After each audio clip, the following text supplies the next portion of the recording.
হাসিনা ক্ষমতা থেকে পালিয়ে যাওয়ার আগে বলেছিল বাংলাদেশে সামরিক ঘাঁটি চায় যুক্তরাষ্ট্র। বিষয়টি কি সত্যি হতে যাচ্ছে? প্রাচীনকাল থেকে শুরু করে ব্রিটিশ ও পাকিস্তান আমলেও বাংলাদেশের চট্টগ্রাম ভূ রাজনৈতিকভাবে খুবই গুরুত্বপূর্ণ ছিল। বর্তমান সময়ে বাংলাদেশের রাজনৈতিক দলগুলোর অনৈক্য ও অস্থিতিশীল পরিবেশের দুর্বলতাকে কাজে লাগিয়ে চট্টগ্রামের শাহ আমানত বিমানবন্দরে যুক্তরাষ্ট্রের একটি যুদ্ধ বিমান C-130 সুপার হারকিউলিস বিষয়টি যুদ্ধ মহড়া বলে সংবাদ প্রকাশ করা হলেও ভারত এবং মায়ানমারের কাছে বিষয়টি সাদা পরিষ্কার আকাশে ধীরে ধীরে ঘন কালো মেঘের ছায়া বিস্তৃত হতে যাচ্ছে।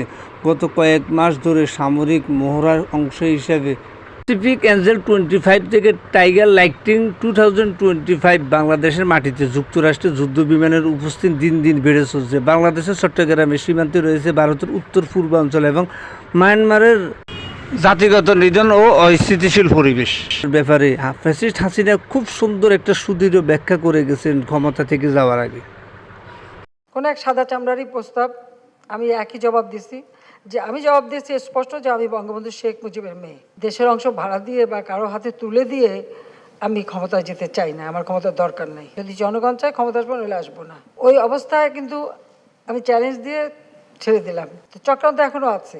বাংলাদেশেরও একটা অংশ নিয়ে চিটাগাং, মিয়ানমার, এখানে একটা খ্রিস্টান স্টেট বানাবে, বে অফ বেঙ্গলে একটা ঘাঁটি করবে। তার কারণ হচ্ছে যে বে অফ বেঙ্গল এবং ভারত মহাসাগর, এখানে প্রাচীনকাল থেকে ব্যবসা বাণিজ্য চলে। আর এই জায়গাটায় কোনো রকম কোনো কন্ট্রোভার্সি নাই, এখানে কিন্তু কোনো কারো মানে ওরকম দ্বন্দ্ব নাই। এই জায়গাটার উপরে অনেকেরই নজর, সেটা আমি হতে দিচ্ছি না। এটাও আমার একটা অপরাধ, কারণ এখানে মানে এয়ারবেস করে কার উপর হামলা করবে যদি একটা দেশকে দেখানো হয়, কিন্তু সেটা তো না। আমি তো জানি আরও কোথায় যাবে, যে কারণে আমাদের কিছু সমস্যা সবসময় পড়তে হবে আমি জানি, কিন্তু আমি এটা পাত্তা দিই না, সোজা কথা।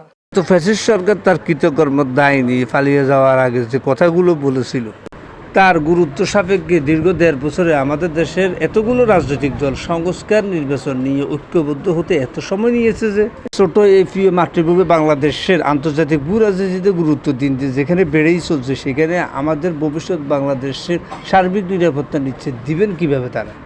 দেশ ভারত এবং মায়ানমার এই বাড়তি সামরিক কার্যক্রমকে আঞ্চলিক শক্তির পরিবর্তন হিসেবে বিবেচনা করে মাতৃভূমিকে রক্ষার জন্য আত্মরক্ষামূলক প্রস্তুতি নিচ্ছেন। প্রশ্ন উঠেছে, চট্টগ্রামে যুক্তরাষ্ট্রের সৈন্য সংখ্যার উপস্থিতি এত বেশি কেন? মিয়ানমার এখানে একটা খ্রিস্টান স্টেট বানাবে, বে অফ বেঙ্গলে একটা ঘাঁটি করবে, এয়ারবেস করে কার উপর হামলা করবে। ভবিষ্যৎ ভূ রাজনীতির এই খেলায় বাংলাদেশকে টিকে থাকতে হলে গণতন্ত্রের ঐতিহ্য দিয়ে পারিবারিক তন্ত্রকে বাদ দিয়ে যোগ্যতার ভিত্তিতে সকল অনিয়মের ঊর্ধ্বে থেকে আজ আমাদের দেশে একজন সৎ ও যোগ্য নেতৃত্বের বড় প্রয়োজন।